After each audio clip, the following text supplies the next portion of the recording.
Imagine opening a book, scanning a paragraph, and suddenly realizing that 25% of the letters you actually need to speak those words out loud are they're completely missing from the page. Just entirely gone. Yeah. Right. They just aren't there.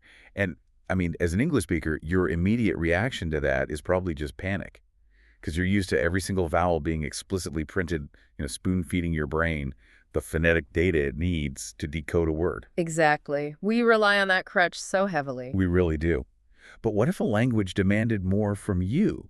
What if reading wasn't just this passive scanning, but like an active, real-time puzzle where you have to predict and contextualize and actively construct the sentence in your mind before you can even pronounce it? It completely upends our fundamental assumption about what literacy actually feels like. Because when you remove a quarter of the phonetic information, specifically the short vowels, you force the reader to stop looking at words as these isolated islands of letters. Right, you have to look at the whole picture. Exactly. You start looking at them as deeply interconnected pieces of a much larger grammatical and cultural ecosystem. And that profound cognitive shift is exactly what we are getting into today. So whether you are prepping for a trip, or maybe you're just catching up on regional linguistics, or you are just insanely curious about how human communication actually works, this deep dive is your ultimate shortcut. It really is. We are looking at a fascinating stack of sources today, including linguistic guides, language training manuals to completely demystify the Dari language. We're going to explore its sounds, its incredibly clever alphabet, its hidden grammatical glue, and the essential vocabulary you need to navigate the real world. Yeah, our mission here is to provide you, the listener, with a highly detailed yet, entirely beginner-friendly introduction to this incredibly rich language. A ground-up build. Precisely. We want to prove that mastering Dari is far less about rote memorization and much more about adopting a completely new lens through which to view reality. But I think before we get into the mechanics of missing vowels and invisible grammar, we really need to define the borders of our map. Like, what exactly is Dari? Right, let's establish the ground truth here. Yeah. So from the source material, Dari, which is frequently referred to as Afghan Persian or Dari Farsi, is one of the two official languages of Afghanistan. And the scale here is significant. It is. We are talking about 25 to 30 million native speakers, largely concentrated in Kabul, the northern provinces, and the Hazarajat region. But the sheer number of native speakers, well, it really only tells half the story. The true power of Dari is its role as the lingua franca of the country. The connective tissue. Exactly. It is the connective tissue of Afghanistan. If you are conducting government business or consuming national media, attending university, or simply engaging in cross-provincial commerce, Dari is the bridge that allows these diverse ethnic and linguistic groups to communicate seamlessly. It's essentially the operating system of the nation. Okay, let's unpack this because the sources emphasize that Dari doesn't just exist in a vacuum.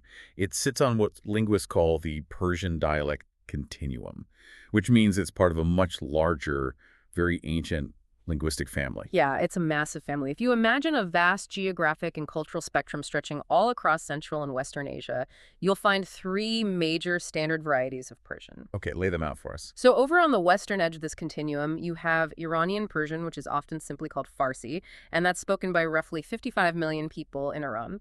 Then in the center of this massive geographical spread, you have Dari in Afghanistan. Right. And then moving further northeast, you have Tajik, which is spoken by about 8 million people in Tajikistan. Now, Tajik is structurally incredibly similar to Dari, but the sources point out a massive historical divergence here, which is crazy. Tajik is actually written in the Cyrillic script, like the same alphabet used for Russian entirely because of 20th century's Soviet political influence. It's a perfect example of how geopolitics can physically alter the written manifestation of a language. It's wild. It truly is. But returning to the relationship between Iranian Persian and Dari, the continuum concept is vital. I mean, they are not entirely separate languages, but they aren't identical clones either. Right. So if I am trying to map this onto something an English speaker intuitively understands, is this continuum somewhat analogous to, like, the relationship between American, British, and Australian English? That is actually an excellent framework for understanding it, because if an American sits down to watch a British television drama or an Australian news broadcast, they don't need subtitles, right? Right, you might miss a slang word, but you get the plot. Exactly. The core machinery of the language, the syntax, the vast majority of the vocabulary, the basic grammar, it's mutually intelligible. A native Dari speaker from Kabul can tune into an Iranian television broadcast and understand almost everything, and an Iranian can seamlessly converse with an Afghan. But just like that transatlantic English gap, they have remarkably distinct flavors. Oh, absolutely. The pronunciation shifts, certain vocabulary words have diverged over the centuries, and they each have unique historical quirks that immediately identify where the speaker is from. Precisely. And one of the most defining characteristics of that divergence brings us to the sonic landscape of the language. When linguists compare Iranian Persian and Afghan Dari, they don't just see two parallel tracks. They see two distinct timelines of linguistic evolution. Yeah, because the sources reveal something that feels almost counterintuitive. Even though Iran is often viewed as the historical epicenter of the Persian Empire, Dari is actually the older-sounding language. It is quite literally a linguistic time capsule. And what's fascinating here is the technical terminology linguists use. They classify Dari as the more conservative variety of Persian. And we should clarify, conservative in linguistics has nothing to do with politics. No, absolutely nothing to do with political ideology. It refers strictly to preservation. A conservative language is one that has fiercely protected and retained older phonetic features, specifically the sounds of classical Persian from centuries ago that other regional varieties have gradually lost to just, the relentless erosion of time. And the most glaring evidence of this time capsule effect is found in the vowels. The sources lay out a stark mathematical difference here. Dari possesses 8 distinct vowel sounds, whereas modern Iranian Persian has eroded down to only 6. It's a significant loss of audio data. Yeah. So what exactly did Iran lose that Afghanistan managed to keep? It comes down to the preservation of incredibly specific boundaries between long vowels. So in classical Persian, there was a strict, highly audible distinction between the long E sound, which is written as O, and the long I sound, written as A. Similarly, there was a hard boundary between the long O sound, U, and the long U sound. So an E sound versus an E sound, and an U sound versus an O sound. Exactly. But over centuries of linguistic evolution in Iran, people began to pronounce those sounds closer and closer together until eventually the boundaries just collapsed entirely. They just merged. Yeah, they merged. In modern Iranian Persian, the long E safely merged into the long I. They became the exact same sound. And the long U merged into the long U. But in Afghanistan, shielded by geography and different cultural trajectories, Dari speakers kept those boundaries razor sharp. The sources provide a phenomenal, concrete example of why this matters. And it completely highlights the danger of losing those vowel boundaries. And it involves a potentially disastrous breakfast scenario. Yes, the classic minimal pair. Let's look at the Persian words for the apex predator and milk, the dairy beverage. Important distinction. Very. In Iranian Persian, because those historical vowel sounds collapse into each other, the word for lion is pronounced shir, and the word for milk is also pronounced shir. Wait, they are perfect homophones. They are perfect homophones. They sound absolutely identical. Which means if you're in Tehran and you ask for a glass of shir, you are relying entirely on the context of the breakfast table to ensure you get dairy and not a wild animal. Exactly. But in Kabul, the ancient distinction survives. Okay, so how do they say it in Dari? In Dari, because they preserve the classical Persian vowels, those two concepts sound completely different. The word for lion retains its ancient long E sound, so it's shur. Meanwhile, the word for milk uses the long I sound, so it's shur. Shur is lion, shir is milk. I mean, it is a subtle shift in the mouth, dropping the jaw just a millimeter more for the E sound. But it carries massive semantic weight. Massive. And this conservatism isn't limited to the core vowels either. It extends to diphthongs as well. A diphthong being when two distinct vowel sounds glide together within a single syllable, right? Like the O in the English word loud or the oi in coin. You start on one vowel and slide your mouth into the second. Exactly. It's that glide. Classical Persian featured very prominent diphthongs, specifically A and I. And Dari preserves these ancient glides perfectly. For instance, the Dari word for new is na. You hear that broad ah sound. Yeah. And the word for flute or reed is ne. But if you travel west to Iran, those diphthongs have softened and shifted over time. The broad na became a softer now. The crisp ne became ne. So Dari generally demands a wider, more open mouth position for these sounds. And then we hit the consonants, where the sources point out an absolute dead giveaway for identifying a Dari speaker versus an Iranian Persian speaker. It revolves around the letter wa. This is such a clear marker. If you are ever listening to a Persian broadcast and trying to geolocate the speaker, just listen for the W sound. In Dari, the letter wa is strictly and exclusively pronounced as a bilabial W where both lips come together. So the word for homeland or nation is watan. Very crisp, very deliberate W, watan. But in Iranian Persian, that historical W sound experienced a massive phonetic shift and became a labiodental V sound where the bottom lip touches the top teeth. So in Tehran, that exact same word is pronounced vatan. Oh, wow. Yeah, so if you hear a pure, clean W, you are almost certainly immersed in Dari. The sources also highlight how Dari treats sounds deep in the throat. There are two specific consonants, right? The Q sound, which is a hard guttural stop deep in the back of the mouth, used in words like qualam, meaning pen. Right.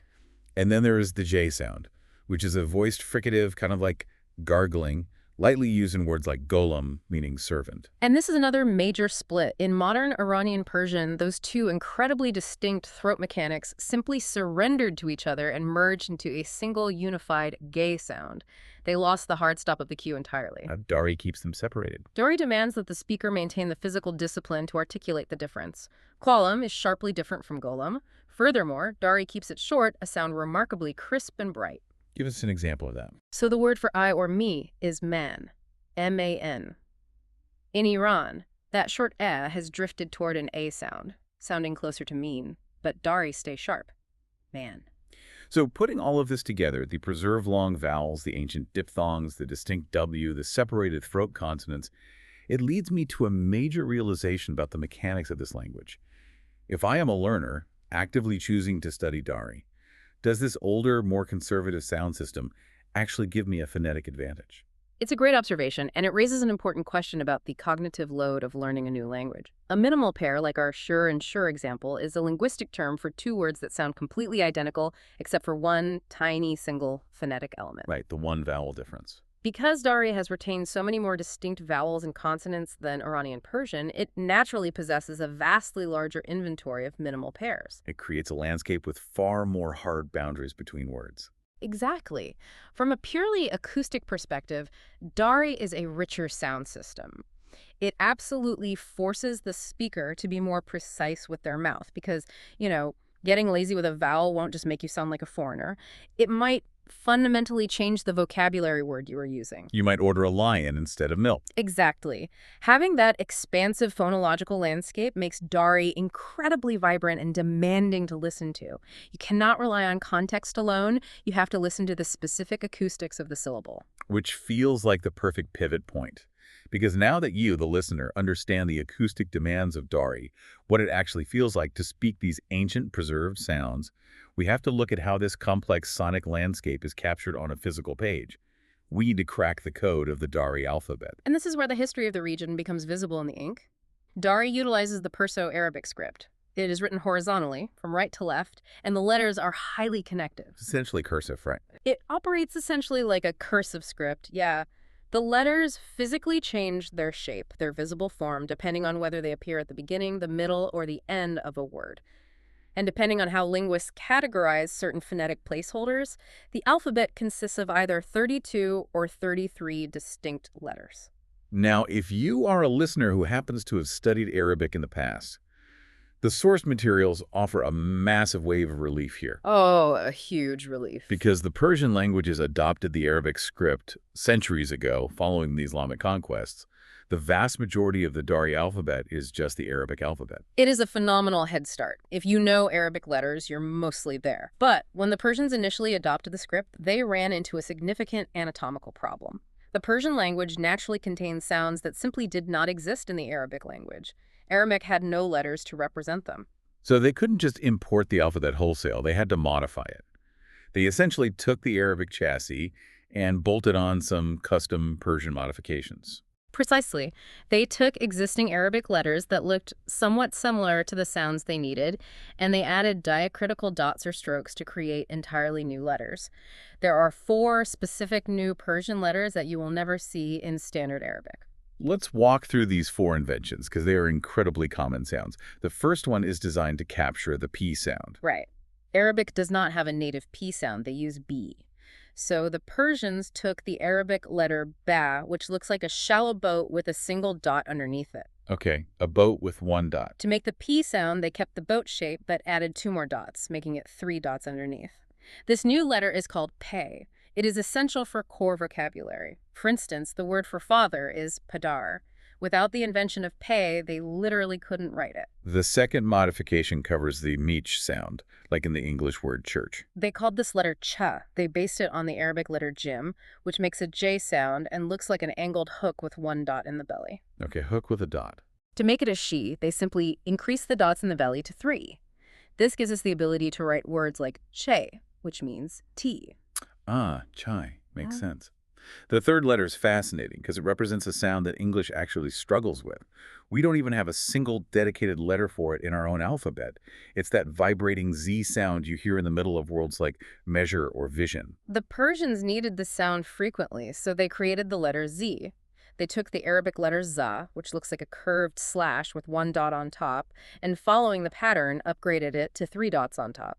3 dots is the magic number. It seems to be. You will see za in Dari words like zala, which translates to hail, as in the weather phenomenon. And the final custom letter covers the hard G sound, like in the word go. This is the letter gaf. They took the Arabic letter kaf, which makes a hard ga sound and looks like a backward L with a line slanting over the top. To change it from a K to a G, they simply drew a second parallel slanted line across the top.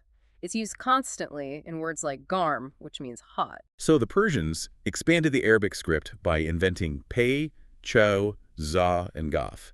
But the sources reveal a brilliant, almost ruthless linguistic efficiency that happened in the opposite direction. Oh, this is my favorite part. While Dari added letters to cover Persian sounds, it completely ignored the complex phonetics of certain Arabic letters. It just flattened them out. If we connect this to the bigger picture of language adoption, it's a very common phenomenon. Arabic is famous for its incredibly subtle, difficult consonant variations. For example, Standard Arabic has 4 entirely distinct letters that all represent different variations of a Z sound. 4 different Zs. 4. Some are articulated deep in the throat, some are highly emphatic, some require complex tongue placement. But when Dari speakers encountered these 4 complex Z letters in Arabic loanwords, they didn't bother learning the intricate throat gymnastics. Not at all. They kept the Arabic spelling so the words look the exact same on the page, but they pronounce all 4 of those distinct letters as a completely normal, flat, English-style Z. The cognitive relief for a learner there is immense. If you see any of the 4 Z letters, just say Z. And the sources note the exact same thing happened with the S sound, right? Yes. Arabic has 3 different letters for subtle variations of S. Dari kept the spellings for historical accuracy, but pronounces every single one of them as a plain, simple S.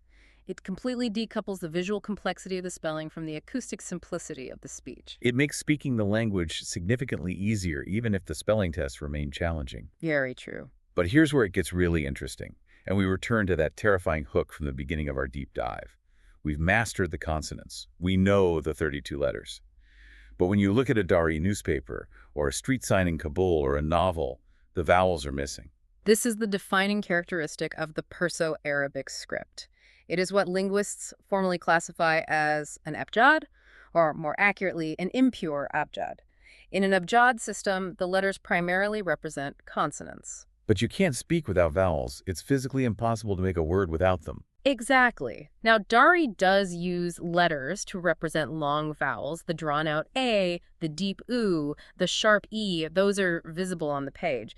But the short vowels, the quick A, the brief E, the short O or U, are conventionally completely invisible in everyday written text. The sources state explicitly that because of this abjad system, roughly 25% of the phonetic data of the Dari language, 1 out of every 4 sounds a native speaker makes literally does not exist in the written word. It turns written Dari into a highly advanced form of shorthand. It is a profound shift in how the brain interacts with the text. As an English reader, you can look at a word you have never seen before in your entire life, and you can generally sound it out accurately because all the phonetic instructions are provided. Right, you just read left to right. But a Dari reader cannot passively sound out an unknown word. It is impossible. Because you don't know which invisible vowels to insert between the consonants. Precisely. You have to actively engage your broader knowledge. You have to analyze the grammatical structure of the sentence, recognize the root vocabulary, and use profound contextual clues to supply the missing vowels in your mind in real time as your eyes scan the page. To make this relatable for the listener, it's very similar to how we text in English. If I send a message that says, I am going to the bank to get grain, your brain doesn't freeze because the vowels in bank and money are missing. No, you read right through it. You instantaneously, subconsciously fill in the A and the O and E because the context of the sentence makes the invisible vowels obvious. Nobody reads brank and assumes I meant bank or bunk. That is a perfect analog. The context dictates the vowel. However, this raises an obvious dilemma. If 25% of the language is invisible, how does a child or foreign learner ever learn to read in the first place? Right. How do you build that initial vocabulary if you can't see the vowels? You need training wheels. Mhm. And in Dari, those training wheels are called diacritics. Yes. Diacritics are special, tiny phonetic marks that are written either floating directly above or sitting directly below a consonant to explicitly tell the reader which short vowel belongs there. Where do you actually see these? They are heavily utilized in children's literature, in formal dictionaries, in primary language learning materials like the DLI manuals in our sources, and occasionally in adult literature if a specific word is highly ambiguous. Let's clearly define the big three diacritics because they are the key to unlocking the beginner texts. The first is called the Z-bar. Visually, it looks like a tiny slanted dash drawn hovering above a consonant. When you see a Z-bar, it instructs you to pronounce a sound immediately after that consonant. Okay, a dash on top means A. The second is the Zar. It is the exact same tiny slanted dash, but it is written below the consonant. This mark represents the short E sound. A dash on the bottom means E. And the third is the page. This one looks a bit different. It resembles a tiny little comma or a miniature numeral 9 hovering above the letter. The page represents the short O or U sound. The source materials provide some incredibly elegant examples of why these diacritics are absolutely vital for beginners, and how the exact same sequence of written consonants can mean radically different things depending on the invisible vowels.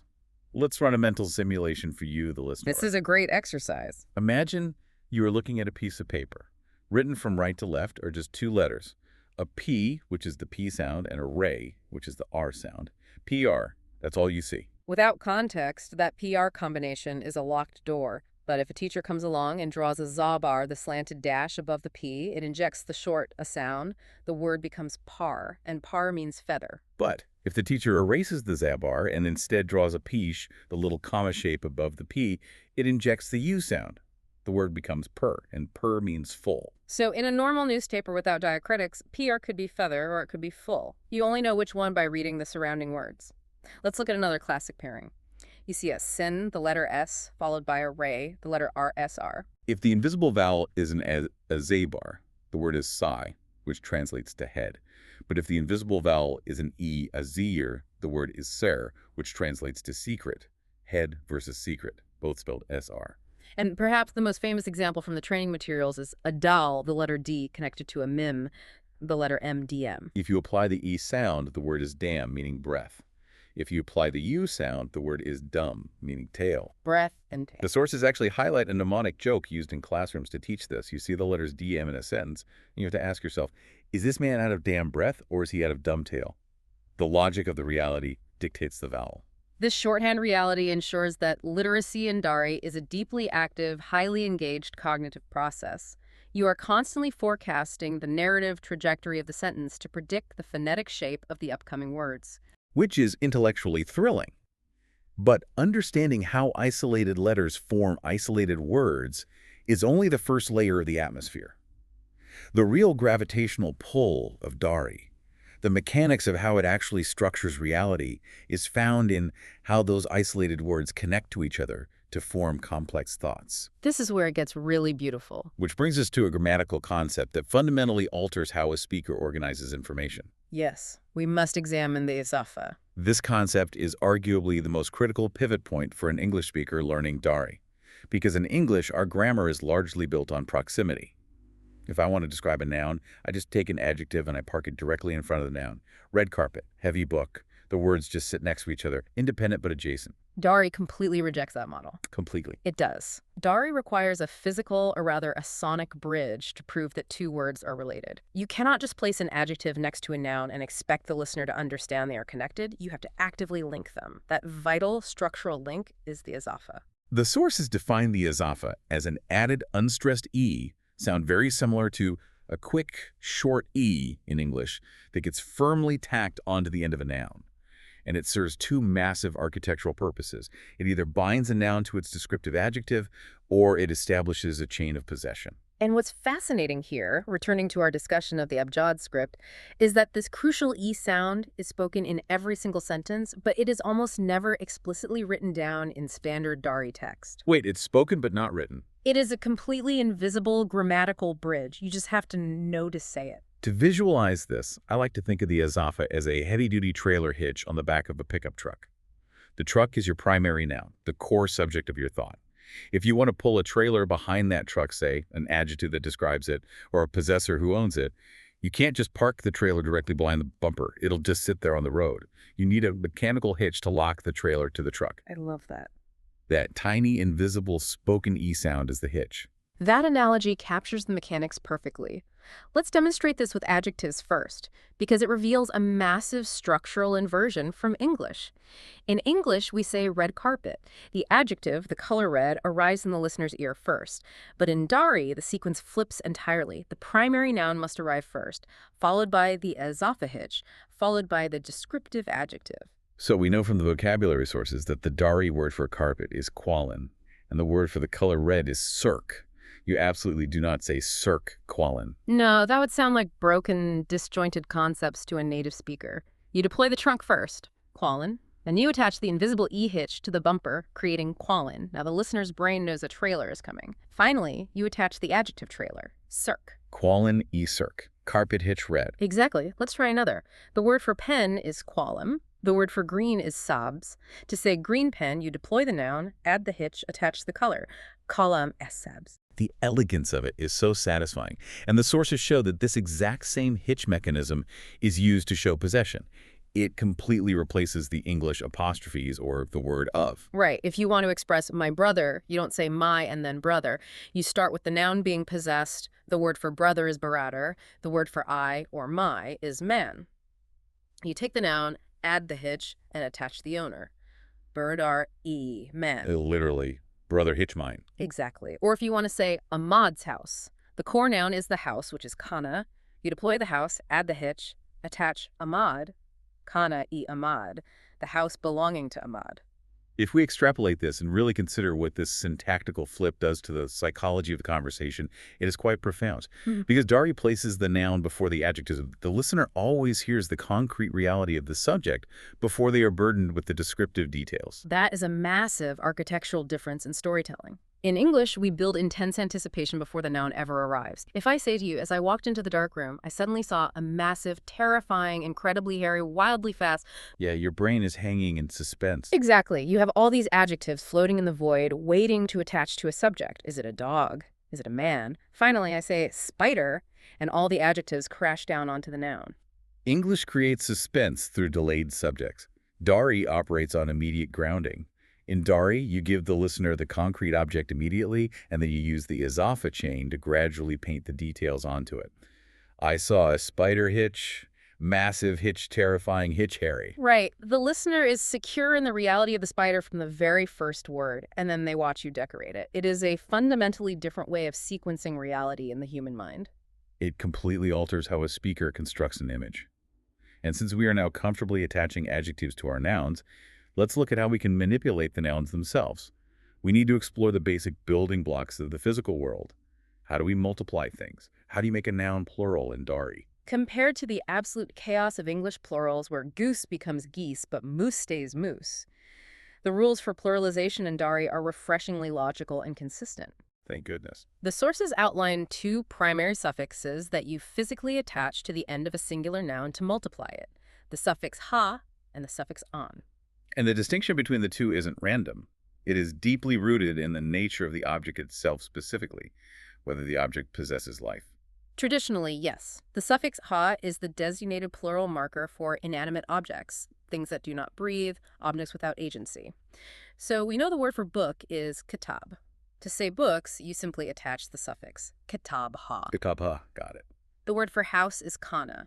Houses becomes kana-ha. The structural logic is bulletproof. So what about the living things? The an suffix. The suffix anin is historically reserved for animate nouns, human beings, professions, and sometimes specific animals. The word for man is mard. To say men, you use the animate suffix mardan. The word for brother, as we learned, is beradar. Brothers becomes beradarin. Now, the sources do offer a very practical caveat for learners stepping out onto the modern streets of Kabul. In contemporary, colloquial-spoken Dari, the strict grammar rules have softened. You'll frequently hear native speakers using the inanimate ha suffix as a universal plural for almost everything, including people. Yes, language is always evolving. Hearing mardha instead of mardan is incredibly common in casual speech. But understanding the classical animate split is crucial for reading formal text or listening to a news broadcast. Exactly. But pluralization is only the most basic form of noun manipulation. The sources reveal a layer of suffixes in Dari that don't just change the quantity of an object, they completely alter the physical scale and the emotional resonance of the word. The quirky suffixes. This is where the language transitions from a mere tool of communication into a highly expressive art form. Let's look at the diminutive suffix. The suffix cha is a brilliant piece of linguistic engineering. When you bolt cha onto the end of a noun, you are explicitly telling the listener, picture this exact object, but shrink it down into a much smaller, perhaps cuter version of itself. It's the equivalent of adding licklet in English, like turning a drop into a droplet or a book into a booklet. Precisely. In Dari, the word for a large, heavy box or a trunk is senduk. But if you are talking about a small, delicate jewelry box, you attach the diminutive. It becomes senduka. Senduka. The word for a sprawling, full-size garden is bag. But a small, intimate courtyard garden is a baksha.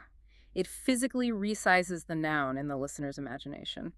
But the sources introduce another suffix, just a single letter that carries an immense, almost dangerous amount of psychological weight, the suffix k. The letter K suffix is a masterclass in how language functions strictly as a social contract. Attaching a simple "se" to the end of a noun, most often a person's title, a profession, or a family member, acts as a massive emotional amplifier. But it goes in two directions, right? It can amplify the emotion in two violently opposite directions. This is the part of the source material that is genuinely intimidating for a beginner.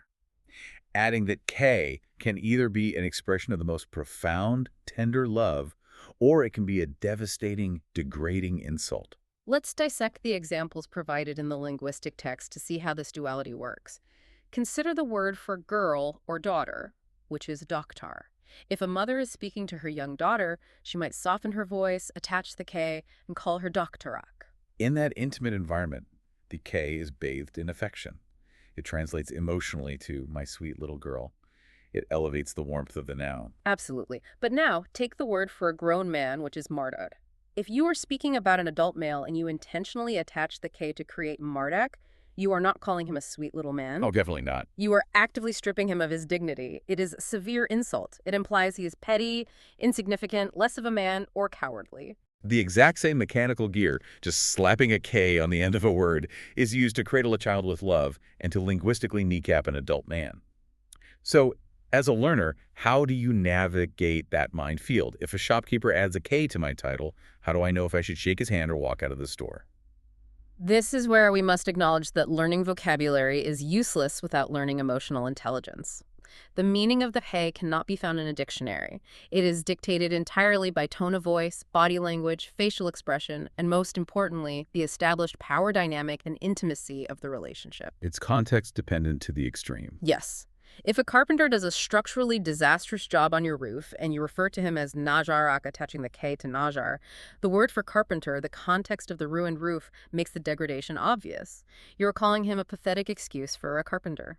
A machine translation algorithm might read Narak and simply spit out little carpenter, entirely missing the malice, but a human being in the room will feel the temperature drop the moment the ik is spoken. It proves that to speak Dari fluently, You have to read the room just as well as you read the letters. I love that. So we have the building blocks. We know the sounds, the missing vowels, the Azaffa trailer hitch, and how to scale and emotionally charge our nouns. It is time to step out into the world and actually describe what we see. We need to build a functional, descriptive vocabulary. The source materials, particularly the DLI manuals, rely heavily on the immediate environment of a language learner to introduce these concepts. So the best place to construct our mental dictionary is right inside a typical Kabul classroom. Let's furnish the room. We already established kalam for pen and kitab for book. If you are sitting down to study, the physical table in front of you is a maze. And the chair you are sitting on is a chalky. If you look at the wall, the window letting the light in is the kelkeen, and the board at the front of the room, whether it's a chalkboard or a whiteboard, is the takhta. Now, a black and white world is purely functional, but it isn't expressive. We need to apply colors to these objects, which gives us the perfect opportunity to practice our Azaffa hitch. Let's establish the primary palette of Dari. Let's do it. The color black is saya. White is safe-handed. Green, a very important color culturally and ecologically, is savs. And red is circ. Yellow is sarv, blue is abai, and brown is nasuri. So listener, let's actively construct a reality using these tools. Remember the architectural rule. Noun first, then the invisible e-hitch, then the color trailer. If you want to describe the chair you are sitting on, and it happens to be blue, you start with a noun, chalky. You want to attach blue, which is a B. You deploy the noun, chalky, attached to the hish, chalky e, and hook on the color, khaki I, chalky avar, the blue chair. Let's do the table. The table is yellow. Table is maize. Yellow is zard. Noun, hitch, color. Maize zard. It creates a deeply satisfying rhythmic cadence once your brain internalizes the pattern. But the language doesn't limit you to basic, flat descriptions. The sources detail a highly systematic method for upgrading an adjective to show degrees of intensity. The progression from absolute to comparative to superlative. Good, better, best. And unlike English, which constantly changes its rules, we say fast, faster, fastest, but we don't say beautiful, beautiful, beautifulest. Dari is brilliantly consistent. It relies on two simple, uniform suffixes. To upgrade any adjective into a comparative, to state that something possesses more of a quality than something else, you simply attach the suffix atar to the end of the adjective. So let's take a value judgment. The word for good is kub. If you want to say something is better, you weld tar onto the end. Kub becomes kuptar. And if you want to push it to the absolute limit, the superlative, the ultimate best. You utilize the suffix atarin, so you have kub, which is good. You upgrade to kuptar, better. And you peak at a kuptarin, best. Let's apply this intensity to our color palette. Take the word for black, which is saya. If you're comparing two dark things and one is blacker, it becomes seatar. If you are staring into the abyss, the blackest is seatrin. So if we synthesize all of these mechanisms, the vocabulary, the superlative suffixes, and the Azaffa hitch, we can generate highly complex, precise descriptions. Let's run a final cognitive drill for you, the listener. I want you to mentally build this specific phrase, the blackest pen.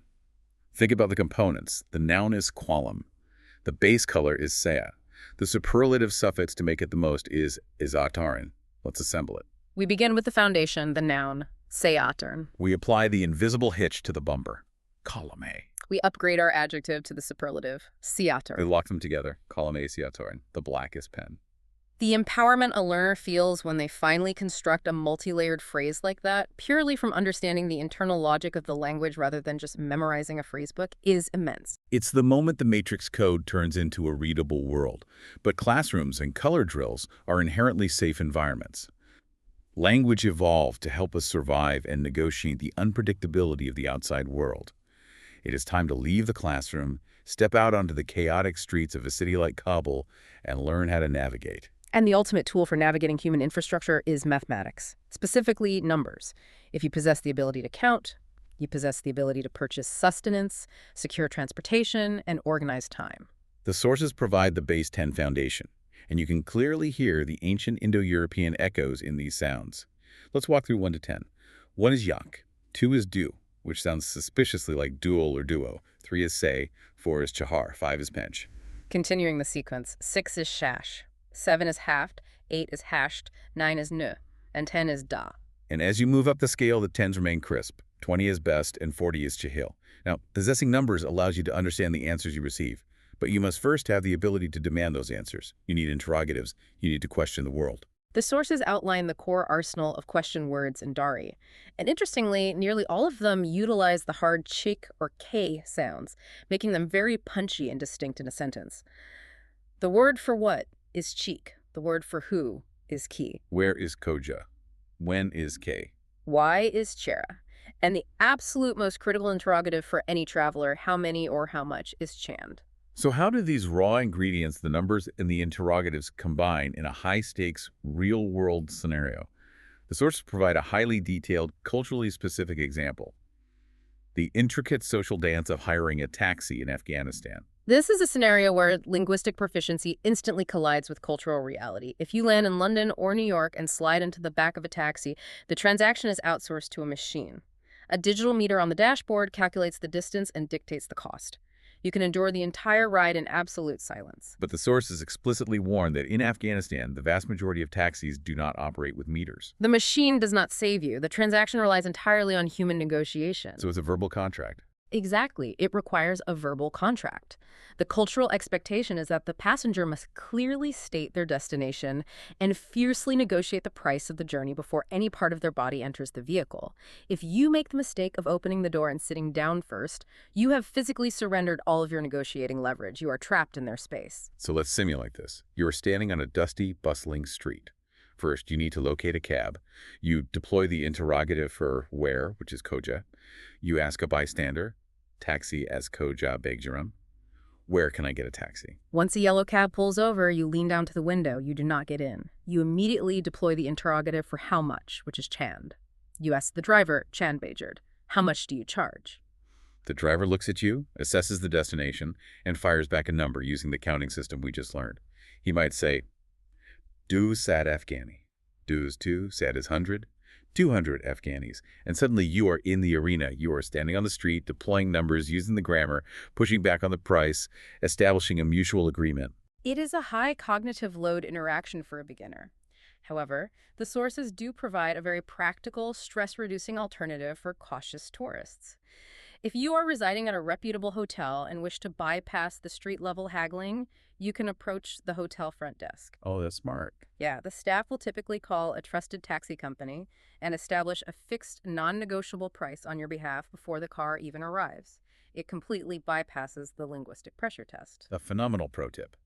But here is the catch.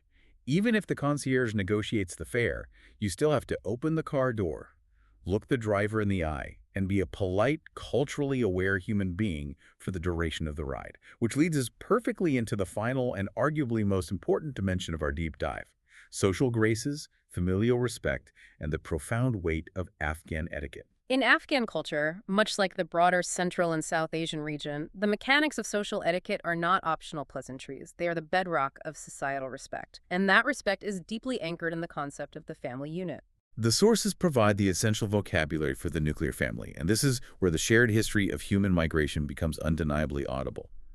The Dari word for father is padar, mother is madar, brother is beradar, And sister is quahar. padar and father, madar and mother, beradar and brother. They sound nearly identical to English because thousands of years ago, the ancestors of the Germanic tribes and the ancestors of the Persian empires spoke the exact same Proto-Indo-European language. Those family words survived the millennia almost intact. It is a beautiful linguistic tether connecting vast distances, and those familial terms are frequently utilized beyond the biological family. Calling a close friend or a respected elder beradar brother or pedar father is a common sign of deep endearment. But before you earn the right to call someone brother, you have to know how to greet them properly. Let's cover the foundational architecture of a polite interaction. The universal gateway to any interaction in Afghanistan is the word salam, which literally translates to peace. If you want to elevate the respect, use the full, formal Arabic phrasing, salam alaikum, meaning peace be upon you. And if someone offers you peace, the mandatory polite inversion is to return it. Wa alaikum assalam. And upon you be peace. Immediately following the declaration of peace, you must inquire about their well-being.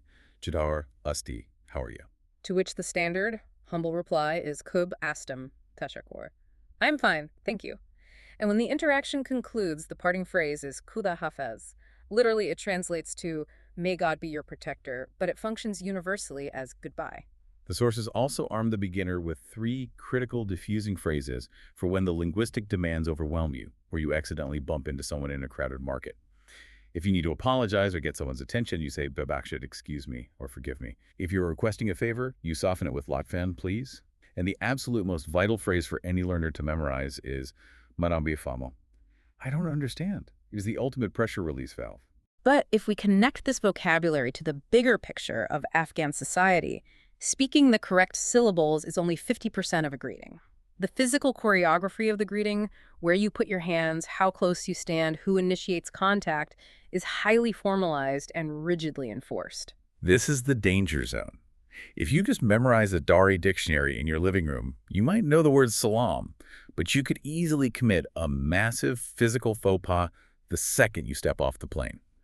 How does the physical etiquette actually function? The physical rules are strictly bifurcated by gender. Between men, the physical greeting is robust and tactile. Afghan men will almost always shake hands when initiating a greeting and when saying goodbye. Furthermore, if it is 2 male friends who have a close bond or who haven't seen each other in a significant amount of time, the handshake will escalate into a full embrace. Hugging between men is completely normalized and expected. It is a display of public warmth, but the moment the interaction crosses gender lines, the invisible walls go up. Immediately. The sources are definitive on this point. Women rarely shake hands with men, especially outside of highly westernized or formal international business settings.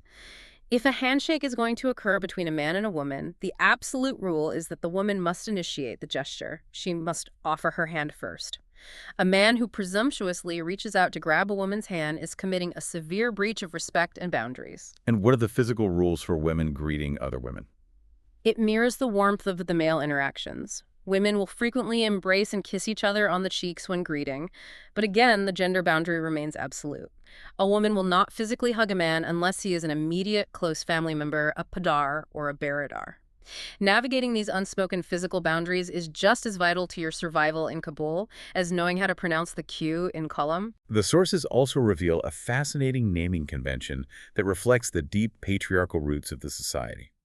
When learning names, you might notice that some Afghans do not possess a traditional generational family surname like we do in the West.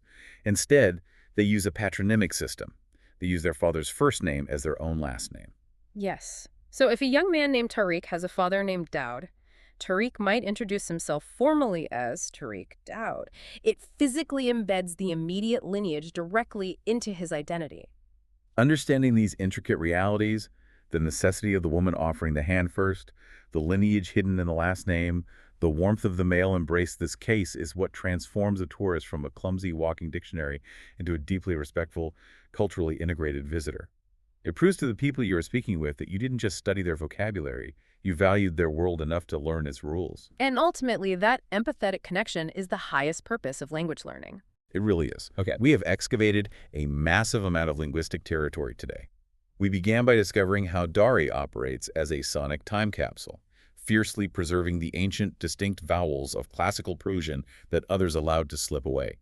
We decoded the ingenious modifications of the Perso-Arabic script. We revealed the psychological puzzle of the Abjad system, where a quarter of the language's vowels simply vanish from the page, requiring you to use diacritics and context to survive. We uncovered the invisible structural glue of the ezafa, the trailer hitch that strings reality together. We scaled our nouns with plurals and diminutives, we navigated the dangerous emotional tightrope of the S suffix, and we successfully haggled a taxi fare using our Chand interrogative on the bustling streets. And finally, we mapped out the vital, unwritten choreography of Afghan social respect. It is a language of immense depth and demanding precision. It truly is. But before we close the book on this deep dive, I want to leave you, the listener, with a final provocative thought to mull over. A concept that builds on everything we have discussed, specifically regarding that shorthand alphabet. Consider the profound, long-term cognitive impact of reading a language where 25% of the core phonetic data is simply omitted from the text. As English readers, we are phenomenally privileged and perhaps slightly lazy. We rely on every single vowel to be explicitly, permanently printed in black ink. We are spoon-fed the phonetic instructions. But a Dari reader's brain is denied that luxury. A Dari reader must constantly, relentlessly use grammatical logic, root recognition, and structural intuition to actively predict what the word is going to be before their eyes even finish scanning the letters. They must constantly decide, in a fraction of a second, if PR means feather or full, based entirely on the architecture of the surrounding paragraph. How does interacting with a shorthand reality fundamentally rewire the way the human brain processes information? How does it alter the way an entire culture processes narrative and truth when the sheer act of reading demands that you actively participate in constructing the word rather than just passively receiving it? It suggests a completely different, highly symbiotic relationship between the reader, the author, and the text itself. It brings us right back to our original premise. Mastering Dari isn't just unscrewing an English light bulb and screwing in a Persian label. It is putting on an entirely new set of cognitive lenses that force your brain to constantly predict, deeply contextualize, and actively build the world around you. Keep exploring that world. Keep questioning the invisible structures of everything you read.